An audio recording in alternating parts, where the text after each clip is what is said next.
Hello mga kaibigan ko, kumusta na kayo? Sana nasa magandang kalagayan kayo sa gabi na ito.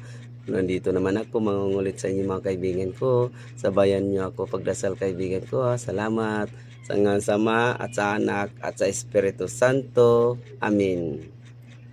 Ama naming banal na makapangyarihan sa lahat, patawarin mo kami sa aming mga kasalanan at nagpakumbaba kami sa harapan mo upang kami kaawaan at huwag supyain ang aming dinalangin. Yayaman kami umaasa at nanaig sa iyo, Panginoon. Tulungan mo kami ang aming mga pangangailangan sa kaluluwa at katawan. Kami magiging mabuting Kristiyanos bilang mapasalamat sa iyo, Panginoon, sa biyayang binigay mo sa amin. Tutuparin namin ang tungkulin na binigay mo sa amin hanggang wakas. Amen.